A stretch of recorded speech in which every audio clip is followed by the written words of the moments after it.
Have you ever found yourself in a situation where you felt completely, um, just utterly and inescapably trapped? Oh, yeah. That is So, a very specific, terrible feeling. right.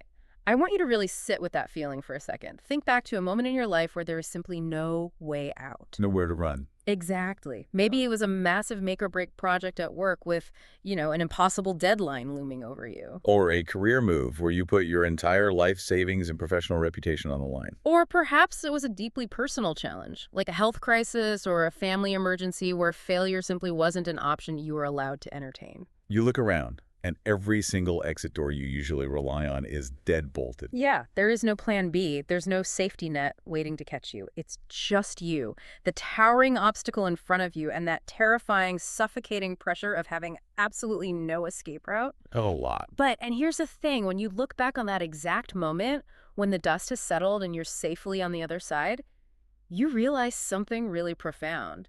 You realize that the intense pressure was actually the key. Yes, the pressure of having nowhere to run was exactly the mechanism that forced you to succeed. Because if there had been a back door, you would have taken it. I mean, I would have. If there had been a way to quietly quit and save face, you would have done it.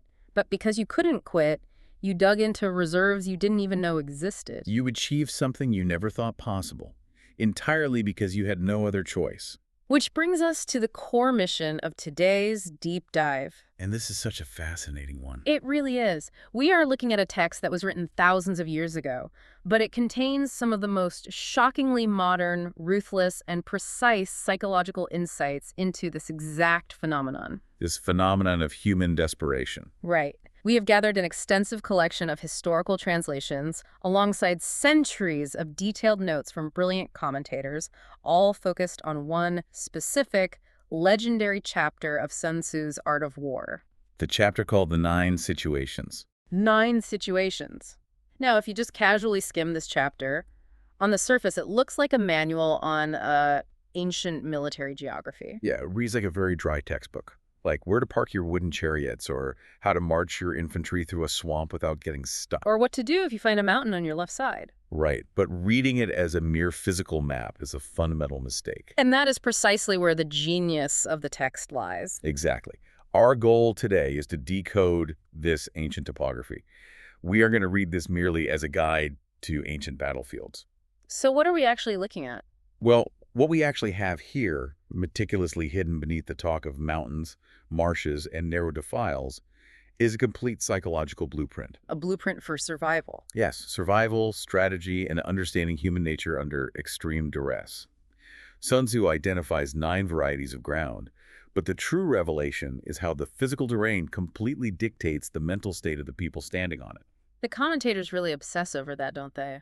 They do, because geography, in Sun Tzu's framework, is psychology. The dirt under your feet fundamentally alters the chemistry of your brain. It alters your threshold for pain. And your willingness to fight. So we're talking about how your physical environment literally commands your behavior, often without you even consciously realizing it. Which is a massive concept. It really is. So let's start walking through this map of the human mind.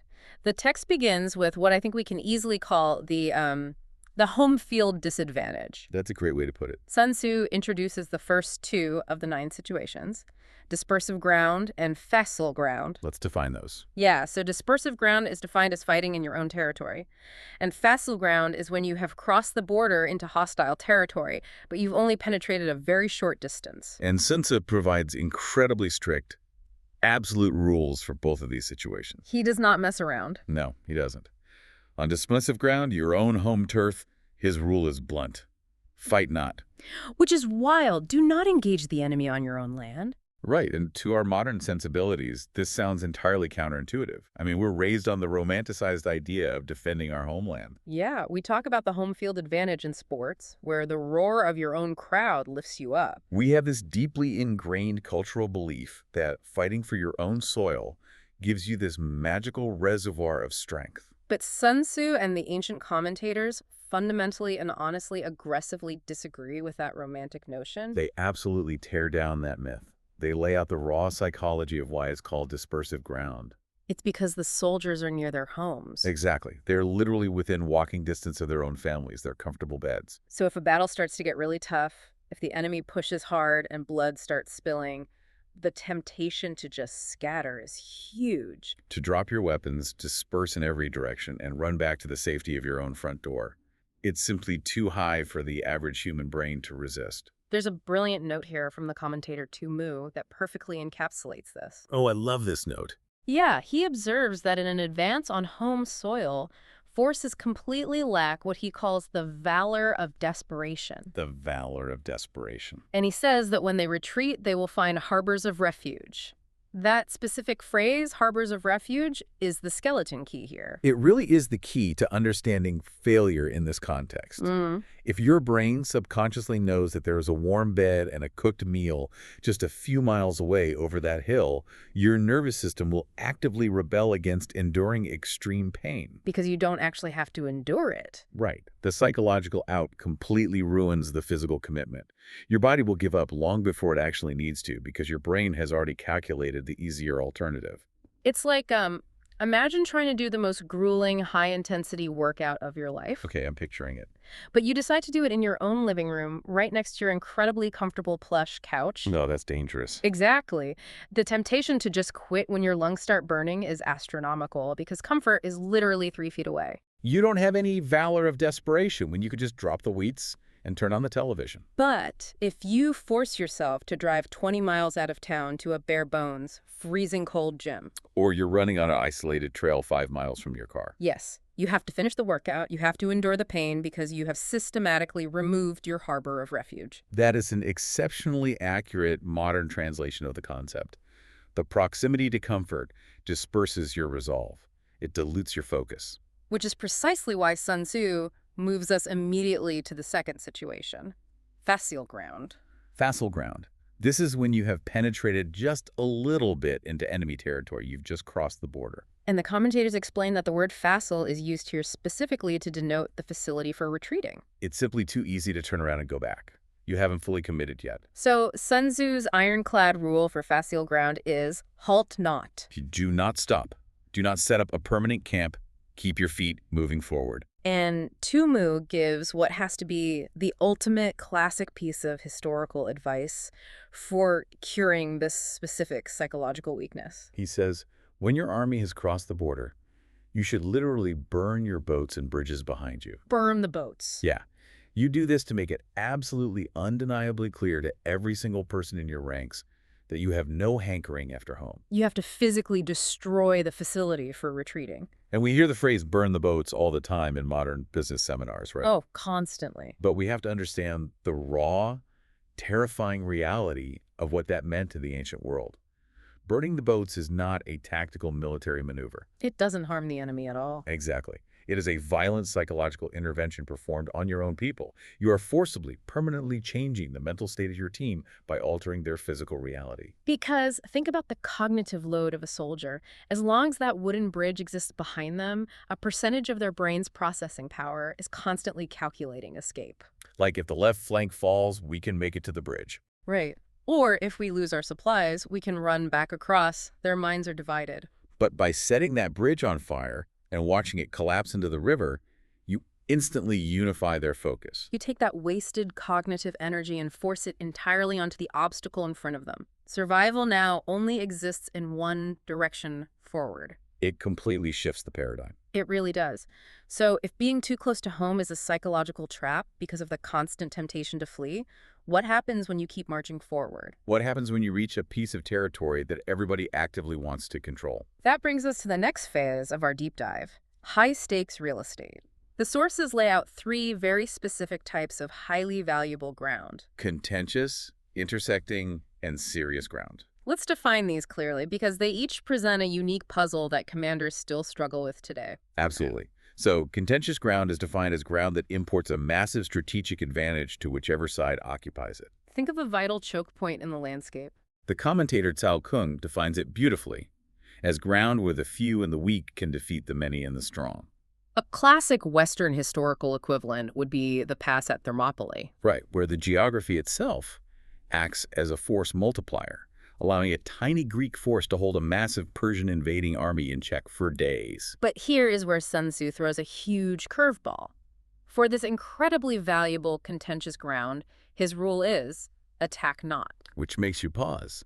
If this ground is so important, why wouldn't you attack it? Exactly. The commentators step in to clarify this. They explain that attack not doesn't mean you ignore it. It means your entire overarching strategy should be bent on occupying that ground first. That's how Yami gets there. Yes. Because if the enemy has already beaten you to it and established a foothold, attacking them on contentious ground is sheer suicidal madness. The geography gives whoever holds it such an overwhelming multiplier to their defensive strength that you will simply bleed your army dry trying to take it. And the historical sources provide a striking, almost tragic anecdote to illustrate this. The Lu Kuang story. Yes. It takes us back to the year 385 AD. There's a military commander named Lu Kuang, and he's returning from a massive, triumphant expedition to Turkestan. His army is heavily laden with the spoils of war, treasures, supplies. Now, a regional administrator in the area, a man named Liang Shi, decides he wants to plot against Lu Kuang, steal the spoils, and basically bar his way back home. So Liang Shi is plotting an ambush. Right.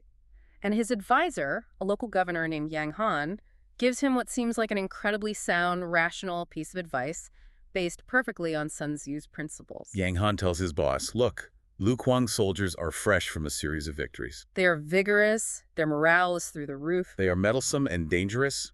We absolutely cannot fight them in a fair, open desert battle. They will crush us. So Yang Han proposes this brilliant logistical plan. He says they should urgently hasten their own troops to occupy the defile at the mouth of the Kawu Pass. Which is a narrow, treacherous canyon, perfect contentious ground. Exactly. By holding this narrow pass, Yang Han explains, they can completely cut off Lu Kuang's water supply. Because they're in the desert. Yeah. If they hold the pass, they control the only water.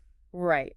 Yang Han says that when the enemy troops arrive and are slowly prostrated with agonizing thirst, the terrain will do the work for them. They can dictate their own terms of surrender without even drawing a sword. It is a flawless strategic analysis. It perfectly embodies the concept of winning without fighting. Find the geographical choke point, secure it before the enemy arrives, and let biology do the fighting for you. But what actually happens? The administrator, Liang Shi, gets arrogant. He refuses to act on the advice. He thinks he could just beat them in a straight fight. He completely ignores the power of securing contentious ground, and the historical sources state the outcome very plainly. Liang Shi was overwhelmingly defeated and swept away by the invader. It's a harsh testament to the fact that you cannot simply outmuscle bad geographical positioning. No. If you ignore the leverage of the map, enthusiasm and confidence will not save you. You cannot fight gravity, and you cannot fight a lack of water. You have to respect the map. So that is contentious ground. The next type of high-stakes real estate is intersecting highways. This is ground that adjoins 3 different states or kingdoms. It's a central hub. Meaning whoever holds it essentially has most of the empire at their command because all trade and travel routes flow through it. And Sun Tzu's rule here is very simple, almost political. Join hands with your allies. Because it's so central, it's highly visible diplomatic ground, and you need a coalition to hold it. But then we get to the third type of ground in this category. Serious ground. Yes, and this is where we find a really intense, fiery debate in the commentary. Serious ground is defined as the situation when an army has penetrated deep into the heart of a hostile country, leaving a significant number of fortified enemy cities in its rear. The situation, as the commentator Wang Shi astutely notes, is exactly as the name implies. It is utterly serious. You are hundreds of miles from home. You're surrounded by a hostile populace. Enemy armies can attack you from the front or the back. And your supply lines are stretched to the absolute breaking point. And Sun Tzu's rule for this terrifying, serious ground is 2 words: gather and plunder. Now, this is where our sources present 2 wildly conflicting interpretations. It offers us a fascinating look into the eternal debate between the ethics of war and the brutal pragmatism of survival. We have a commentator named Li Chuan who argues passionately that this translation of gather and plunder must be a mistake, or at least a misinterpretation. Yes, Li Chuan suggests the text should actually be interpreted as do not plunder. He's looking at this from a pure hearts and minds strategic perspective, right? Exactly. His argument is based on the logic that when you are isolated deep in enemy territory, the absolute last thing you can afford to do is alienate the local population. Because if you start stealing their food and livestock, you turn passive farmers into active insurgents. You need the locals to remain neutral to maintain any hope of holding that territory. And Li Chuan cites a massive historical precedent to back this up. He points to the legendary Han Emperor Cao Tzu way back around 207 BC. When Cao Tzu marched his army into hostile territory, his campaign was famously marked by a strict prohibition on looting valuables or violating the local people in any way. Lichuan argues that this incredible restraint is exactly how the emperor won the hearts of the kingdom and secured his dynasty. And it's fascinating because Li Chuan was so steadfast in this ethical interpretation that he drew a direct comparison to events centuries later. Right, he specifically criticized the behavior of Christian armies that entered Peking during the Boxer Rebellion era around 1900 AD. Now, regardless of the complex historical geopolitics of that specific event, and obviously we aren't taking sides on that history here, just reporting his comparison. Right, absolutely. Li Chuan's core passionate argument is that abandoning ethics to alienate the local populace is strategic suicide. It is a profound debate. Li Chuan is advocating for grand, long-term political strategy. He understands that winning the battle is useless if you lose the peace because the population hates you. But this raises an incredibly uncomfortable question.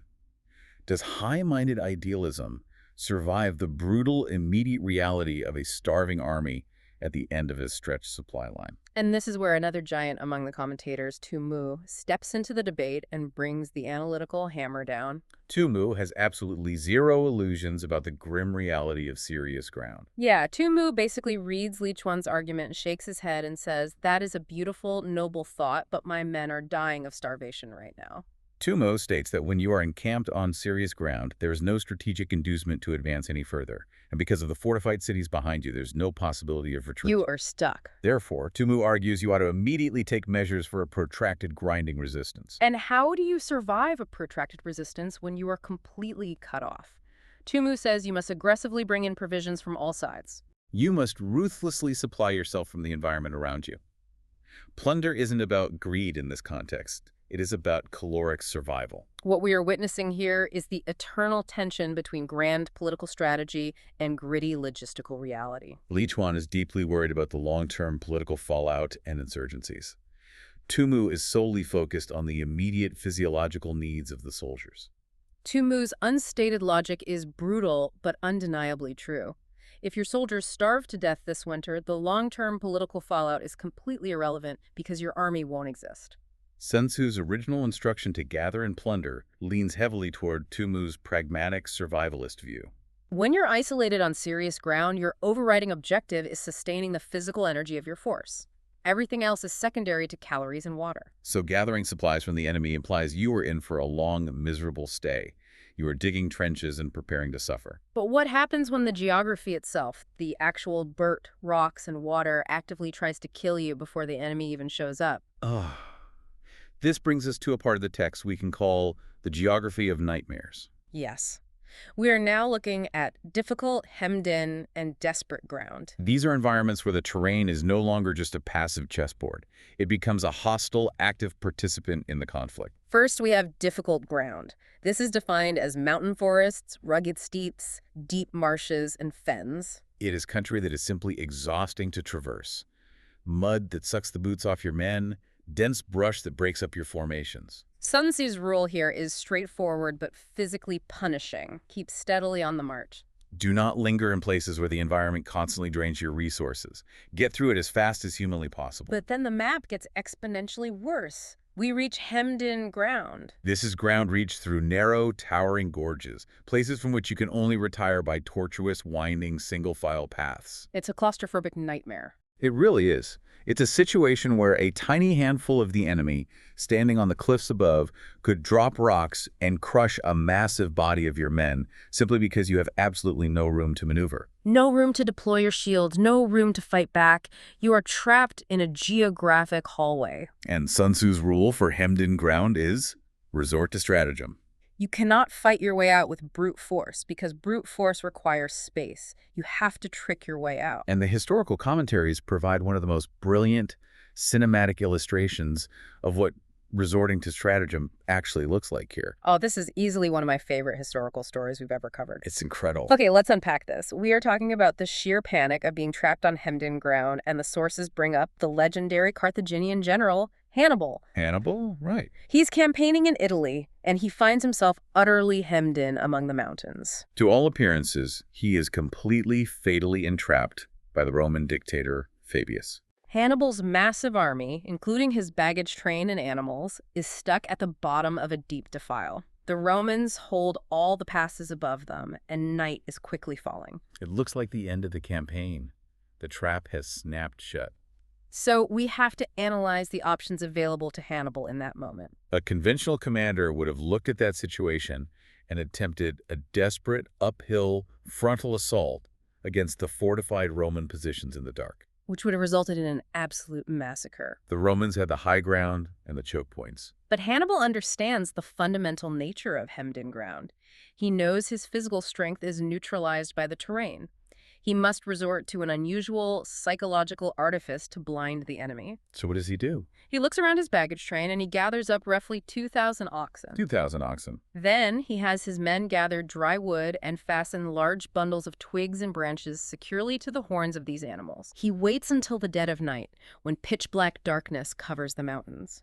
Then he orders his men to set the bundles of twigs on fire, and they quickly, violently drive these terrified, flaming beasts straight up the mountainside. Directly toward the passes held by the Romans. Exactly. I want you to truly imagine the sensory experience of the Roman guards stationed in those passes. Must have been terrifying. It's the dead of night.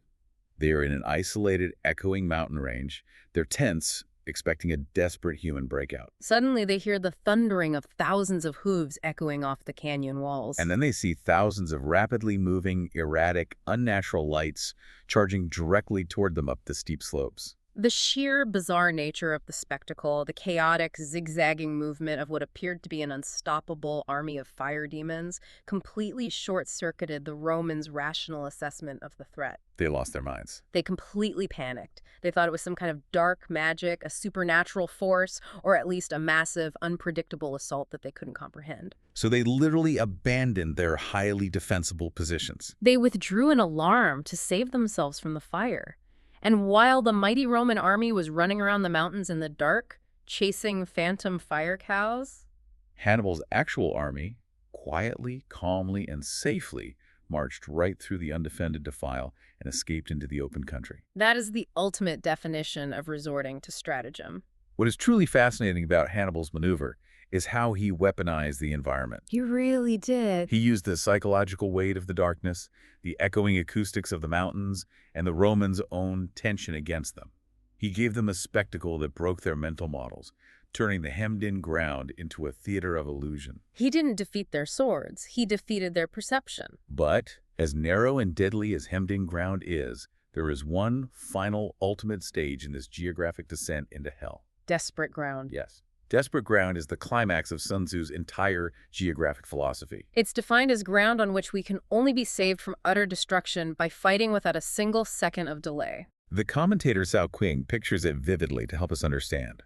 He says, imagine a lofty, unscalable mountain directly in front of you, and a deep, raging river directly behind you. Advance is physically impossible. Retreat is entirely blocked. You are trapped in the kill zone.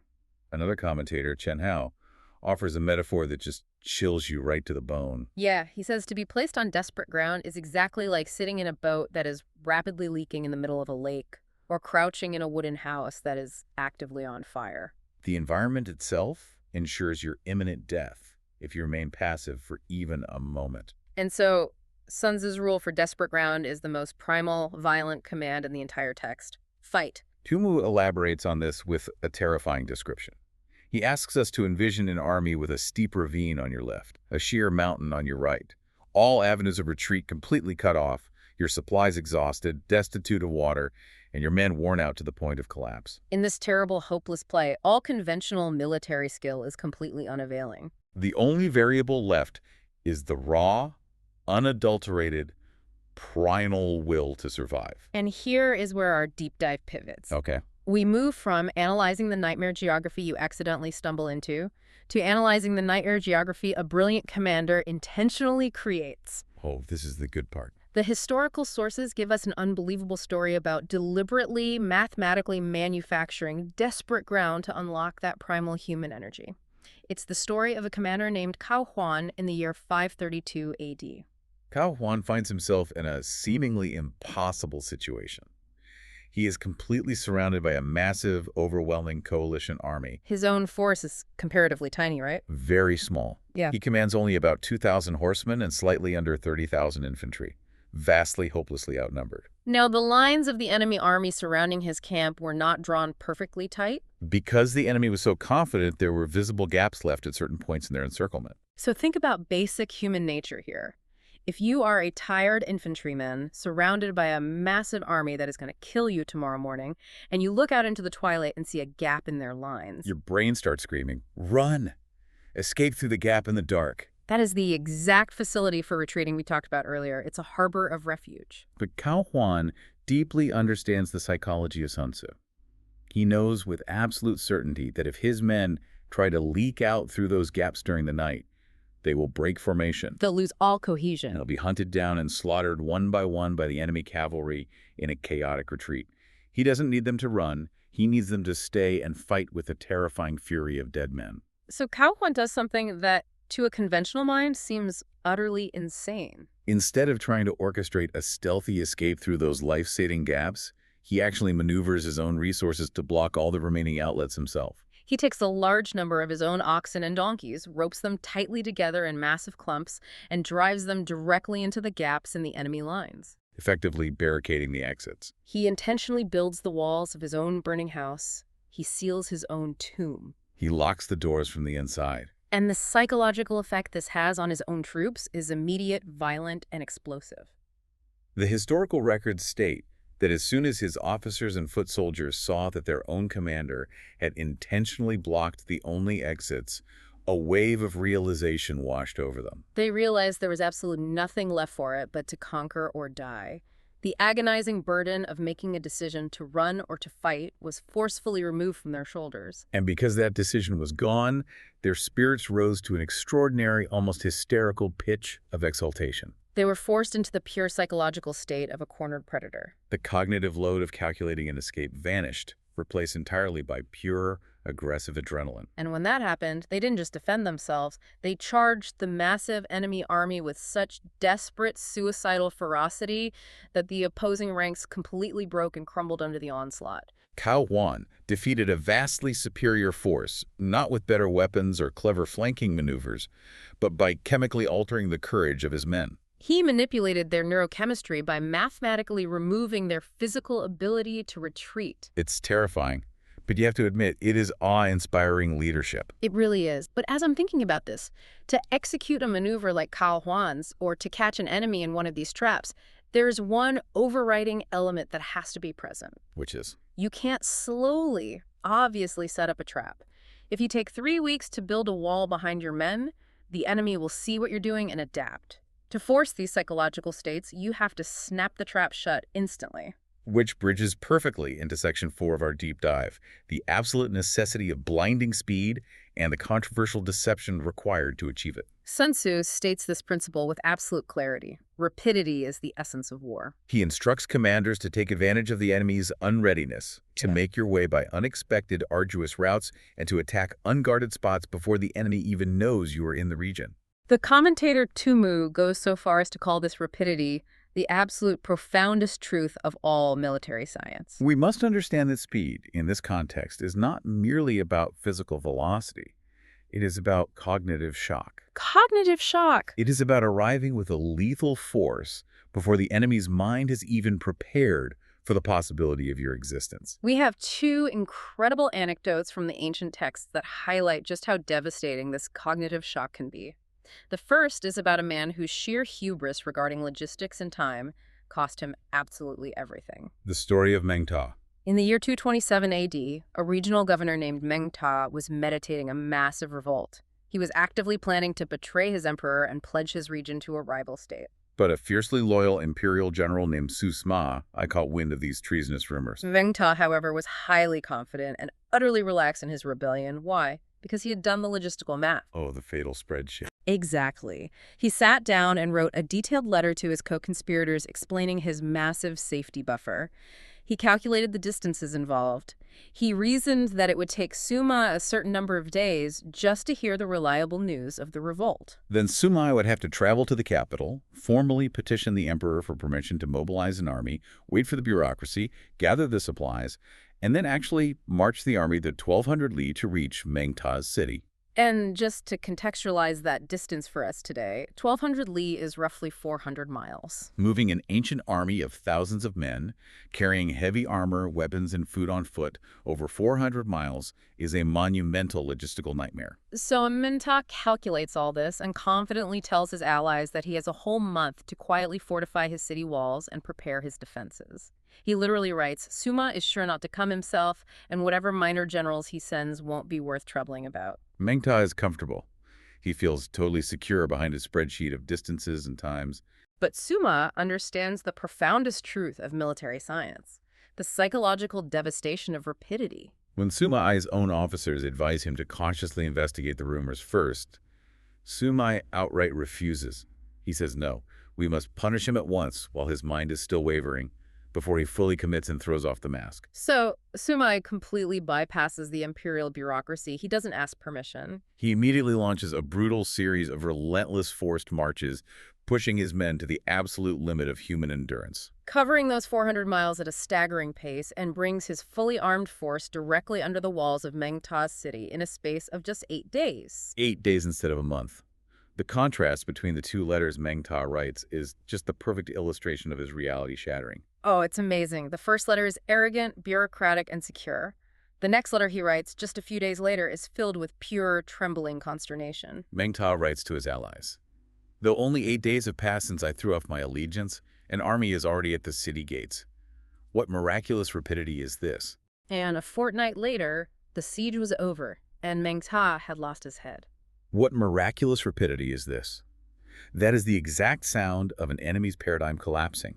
Mengta wasn't beaten by superior siege engines or better armor. He was beaten because Suma violently collapsed his timeline. He shattered Mengta's illusion of safety, and we see this exact same principle of cognitive shock executed again by a brilliant commander named Li Qing in 621 AD. Ah, the flooded river. Li Qing is campaigning against a rebel emperor. It is the autumn season, and the mighty Yangtze River, which separates the two forces, is in a massive, dangerous, churning flood. Now, navigating the Yangtze gorges during an autumn flood in ancient wooden boats is basically a death sentence. Li Qing's own hardened generals beg him to wait. They implore him to pause the campaign and postpone the departure until the river waters recede. It is the logical, conventional, safe military choice. But Li Qing looks at the raging river and recognizes a massive psychological vulnerability. He realizes that precisely because the river is flooding and deadly, the rebel emperor will never, in his wildest dreams, expect an army to cross it. The enemy will let their guard down completely. Li Qing addresses his terrified generals and tells them that to the true soldier, overwhelming, unexpected speed is paramount. He argues that if they embrace the extreme risk and strike right now, fighting through the floodwaters, they will appear before the enemy capital with such startling suddenness that it will be, as he eloquently puts it, like the thunder which is heard before you have time to stop your ears against it. He takes the massive gamble, forces his army through the flooded, treacherous gorges, and survives. The rebel emperor, caught completely off guard, is forced to surrender his capital without a real fight, simply because he literally had no time to levy his troops or man the walls. But hearing these stories, I think we have to explore the mechanics of how this is actually achieved. Yeah, because if you want to move an entire massive army with the miraculous rapidity of Sumuner, or force thousands of men to take the insane risks of Li Qing, that requires absolute ironclad secrecy. If the enemy's skies find out you are force marching, they will ambush you. If your own men know they are marching into a flood, they might mutiny. And this operational reality leads us to one of Sun Tzu's most controversial and psychologically manipulative mandates. To ensure this required secrecy, Sun Tzu says the general must not only deceive the enemy, but he must completely, systematically mystify his own officers and men. It is a profoundly uncomfortable concept for a modern mindset. Today, we highly value transparency, collaborative leadership, and keeping the team in the loop. But Sun Tzu is operating in extreme life-or-death environments where panic is a highly communicable disease. He explicitly dictates that a general must deceive the eyes and ears of his own troops by issuing false reports and creating false appearances. keeping them in total ignorance of the actual strategic plan. You confront your soldiers with the physical deed they must perform. You never, ever let them know your grand design. When the outlook is bright, you bring it before their eyes to boost morale, but you tell them absolutely nothing when the situation is gloomy or highly risky. It sounds like treating your army like mushrooms, keeping them in the dark and feeding them garbage. How does that build any kind of functional team? Cao Kung, one of the commentators, provides a quote that maybe softens it slightly, but it still retains that core ruthless principle. He says, "The troops must not be allowed to share your schemes in the beginning. They may only rejoice with you over their happy outcome." The underlying argument here seems to be that if you share a complex, highly risky plan with 10,000 men, their individual doubts, their whispered fears around the campfire will psychologically slow the army down. Or far worse, leak the master plan to enemy spies. And the historical records give us an unbelievable, almost cinematic example of a general treating his own army as blind pawns in a deceptive game to achieve a massive victory. The story of Pan Chao. Yes, in the year 88 AD, during his campaign against the Kingdom of Yorkand, Pan Chao finds himself heavily outnumbered deep in hostile territory. The enemy has managed to summon allied reinforcements, and they are now facing a combined force totaling 50,000 men. Pan Chao's situation appears completely untenable. So what does he do? He calls a formal, highly visible council of war with all his senior officers and his allied commanders. And in this Grand Council, which is ostensibly called to build a battle strategy, Pan Chao stands up and publicly announces a plan of total defeat. He looks his commanders in the eye and tells them that they are vastly outnumbered and completely unable to make head against the enemy. His stated plan is to immediately separate the army and disperse in different directions to try and escape back home. He even gives them highly specific routes. He says his allies will march east, and his own Chinese forces will march west, and they will begin this desperate retreat at the sounding of the evening drum. So understand the environment in that tent. His own veteran officers fully believe they are retreating in failure. They are demoralized. But Pan Chao had secretly, prior to this meeting, taken several prisoners from the enemy alive. He kept them bound near the council tent. After the council concludes, he deliberately, carefully arranges for these prisoners to escape, knowing exactly what they will do. The terrified prisoners run straight through the desert back to the enemy king and breathlessly report the exact, detailed plan they just overheard from the lips of the commanding general. The opposing army is terrified. They are splitting up, and they're retreating east and west tonight. The enemy king hears this and is absolutely elated. He swallows the bait whole. He immediately splits his own massive 50,000-man army, sending 10,000 horsemen racing west to intercept and slaughter Pan Chao, and sending another 8,000 men east to intercept the allies. The enemy king willingly divides his overwhelming unified force because he completely believes the false intelligence that leaked directly from Pan Chao's own supposedly secure council of war. And once the enemy force is divided and marching miles away into the darkness on a wild goose chase, Pan Chao drops the act. He quickly rallies his confused, demoralized men, gets them well in hand, and at cockcrow, as the sun is just starting to rise, he hurls his entire unified force directly against the remaining, vastly depleted enemy camp at Yarkand. The enemy is completely panic-stricken. Their best forces are miles away chasing ghosts, and Pan Chao utterly annihilates the camp. He achieved a miraculous victory entirely because he lied to his own trusted generals as convincingly as he lied to the enemy. It is an absolute masterclass in the ruthless manipulation of information. It changes the whole paradigm of leadership. He didn't win by outsmarting them on the battlefield. He won in the preparation phase by manipulating what everyone believed to be true. But, as we're talking through this, a massive question arises. How do you maintain trust? Exactly. Treating your men like a single entity, led blindly by the hand, deceiving them, lying to them, throwing them onto desperate ground without their consent, that requires an intense, almost mystical, psychological bond. You cannot just abuse a group of armed men and expect them to fight for you. There has to be an underlying foundation of profound trust and a shared sense of fate. You've hit on the exact crux of the issue. A commander cannot simply act like a tyrant and expect the miraculous results of Cao Huan or Pan Chao. And that transitions perfectly into the next crucial phase of our analysis, building the single man. Unity, morale, and shared fate. Sun Tzu writes that the fundamental principle on which to manage an army is to set up one standard of courage which all must reach. He says the truly skillful general conducts his army just as though he were leading a single man willy-nilly by the hand.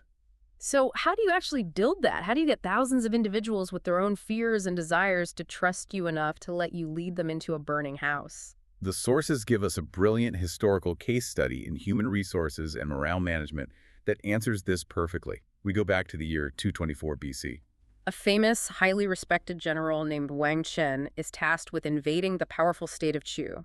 The king of Chu is terrified, so he raises a massive universal levy, essentially drafting every able-bodied man in the kingdom to oppose Wang Chen.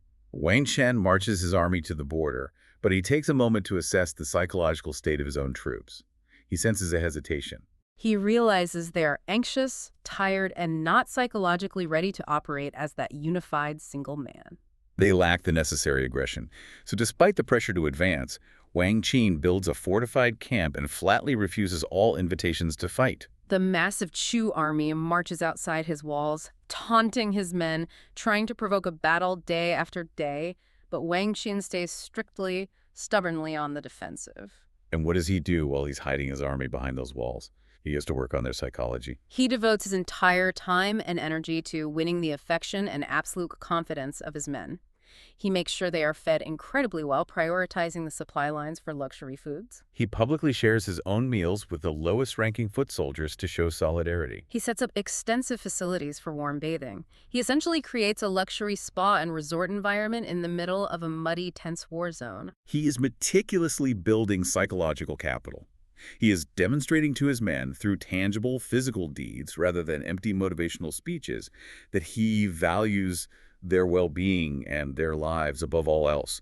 He is binding them to him with gratitude. But he isn't just being kind. He is waiting for a highly specific physiological and psychological indicator to tell him the men are ready. Yes. After weeks of this pampering, while the enemy outside is getting frustrated, Wang Qin quietly sends spies into his own camp. Their mission is simply to observe and report back on how the men are amusing themselves in their downtime. And the spies come back with a fascinating report. The soldiers are aggressively competing with one another in throwing heavy stone weights and seeing who can long jump the furthest. That report is the signal.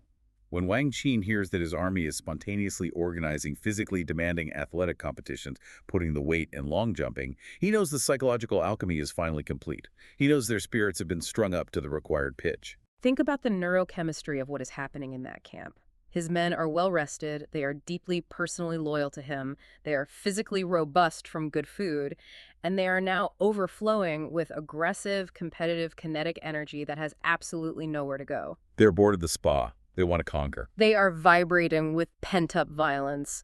Meanwhile, the Chu army outside the walls has gotten incredibly bored, completely disgusted with waiting for a fight that never happens, and they have actually started breaking camp and marching away in frustration. The moment Wang Qin sees the enemy turn their backs, he immediately breaks camp, unleashes his hyper-energized, deeply loyal army, and completely routs the retreating Chu forces. He rides that momentum to eventually conquer the entire Chu state. He didn't win with brilliant flanking maneuvers. He won by perfectly tuning the psychological and physiological instrument of his army before he ever gave a single violent order. But building that incredible morale is only half of the psychological equation.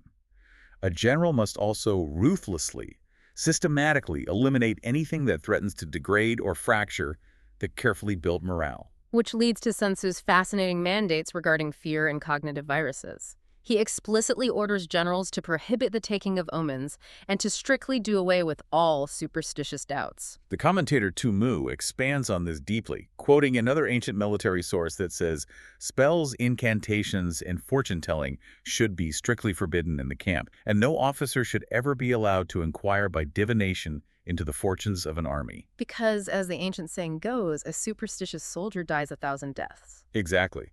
If you are a soldier about to go into a life-or-death battle tomorrow, and a camp mystic looks at the stars or some turtle shells and tells you the heavens are aligned against you, your mind is already defeated. Superstition introduces the toxic illusion of predetermined failure.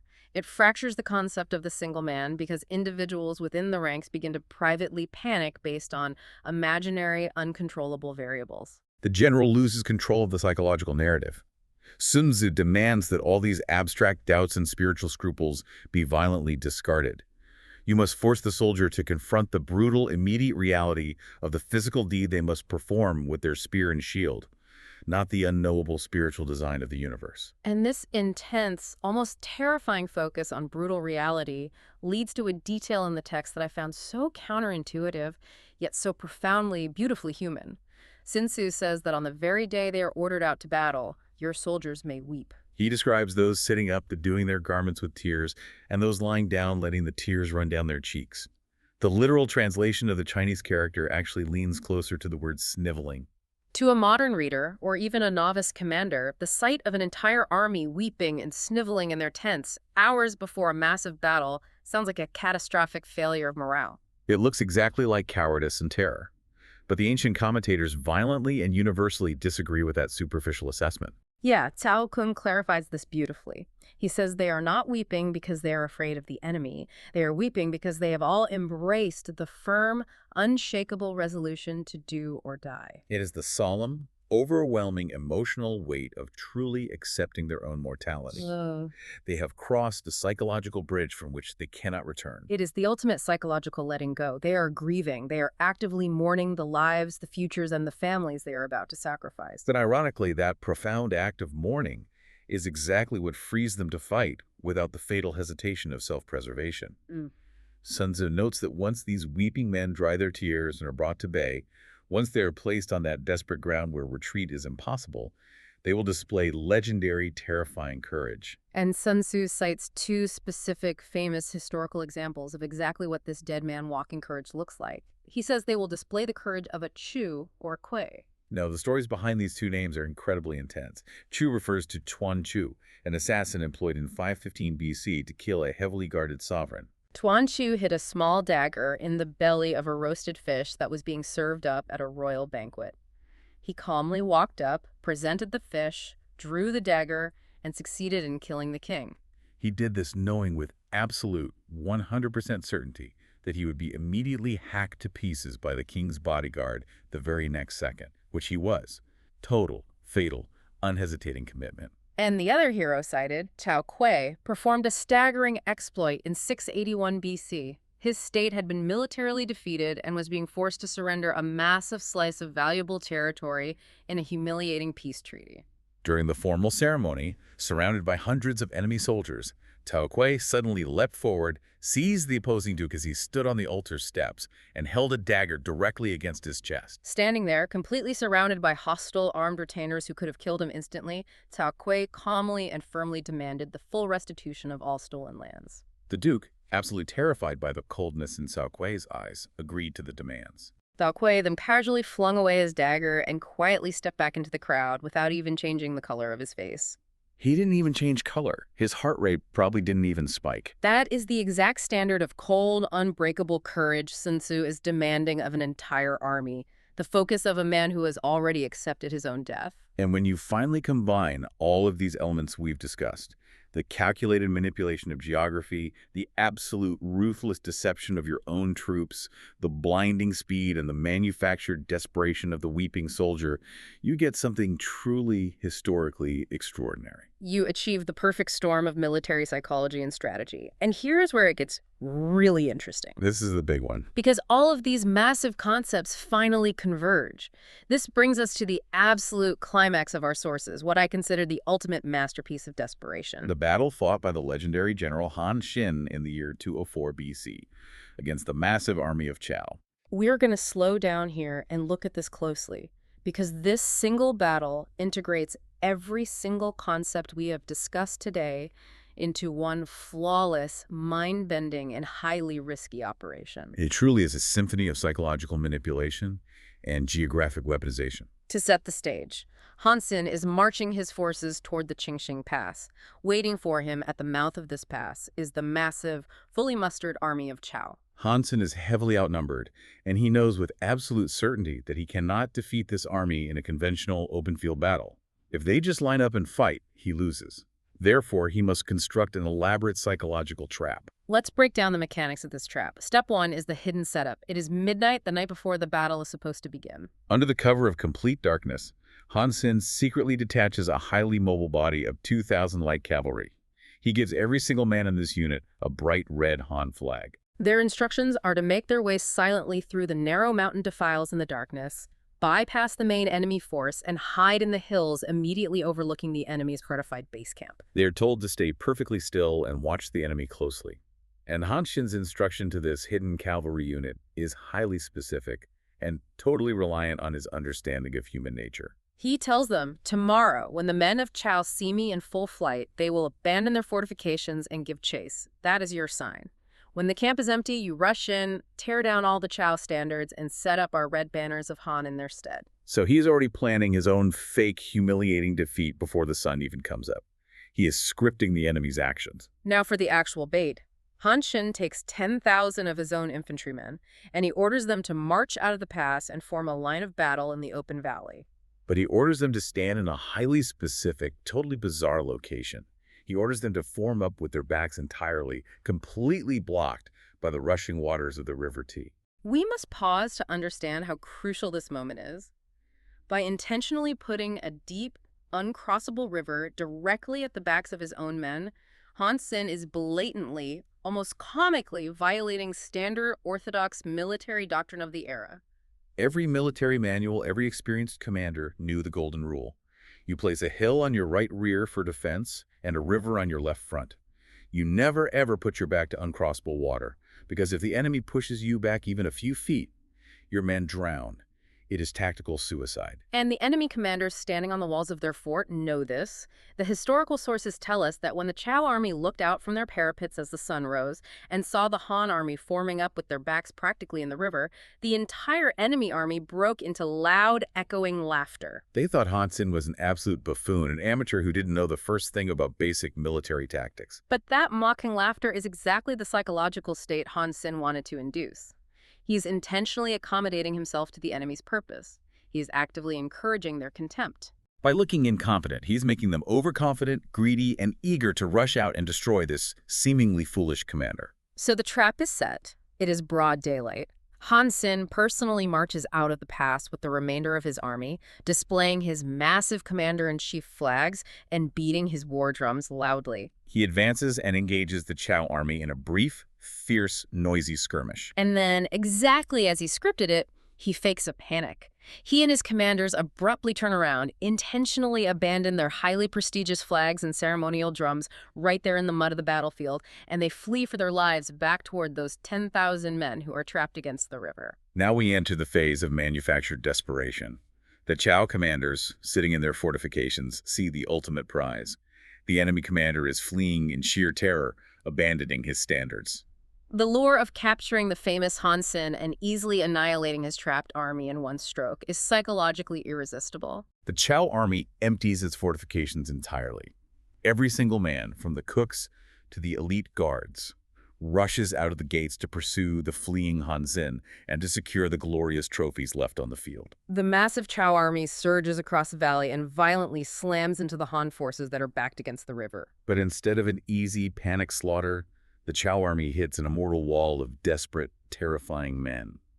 Remember the story of Cao Huan blocking his own exits with donkeys? This is that exact same psychological mechanism, but executed on a massive landscape-level scale.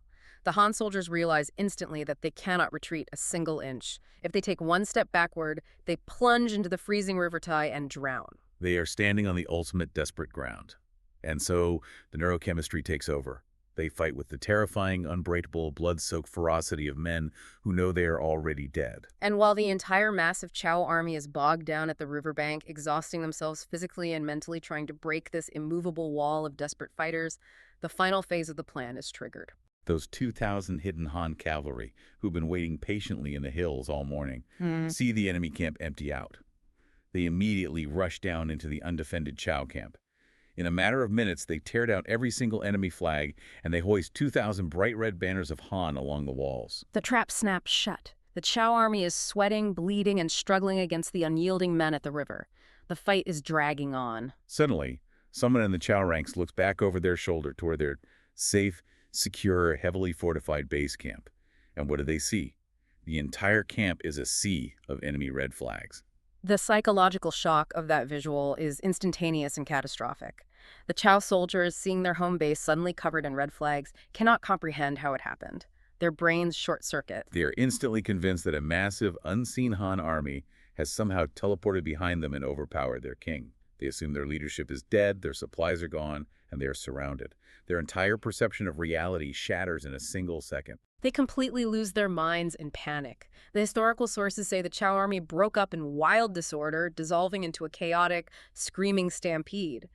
The Chao commanders tried desperately to cut down retreating soldiers to stop the panic, but it's utterly useless. The fear is a virus. Once the Chao army turns its back to run, the Han army at the river, who were fighting for their lives moments ago, suddenly surge forward on the offensive. The cavalry attacks from the rear, and the massive, superior Chao army is completely, humiliatingly routed from both sides. It is a total annihilation. The aftermath of this battle, the quiet conversations in the command tent once the blood has dried, provides the philosophical capstone to our entire deep dive today. After the miraculous victory, Han Sen's own officers, the very men who fought for him, the men he placed against the river, come up to him, and they are deeply confused. They ask him, "General, you explicitly violated the core rules of the art of war by putting our backs to the river. We thought you were mad under those terrible conditions. How did you possibly manage to gain the victory?" And Han Sen smiles and quotes the text right back at them. He says, "I fear you gentlemen have not studied the art of war with sufficient care. Is it not written plainly there? Plunge your army into desperate straits, and it will come off in safety. Place it in deadly peril, and it will survive." He then strips away the mystique and admits a cold, terrifying truth about human nature to his officers. He tells them plainly that if he had not placed his troops in a position where they were absolutely obliged to fight for their lives, if he had allowed each man to follow his own discretion, with an open road behind them leading back home, there would have been a general debandade, a chaotic stampede away from the battle. He knew his men were not perfectly trained, fearless elites.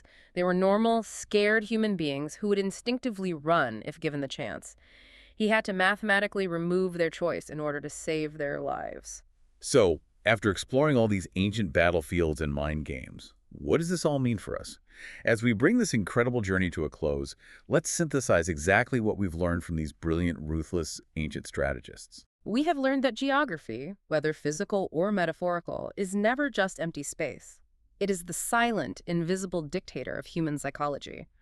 Whether it is the seductive, paralyzing comfort of dispersive ground or the suffocating, terrifying panic of hemmed-in ground, our environment fundamentally shapes our courage and our capacity to endure.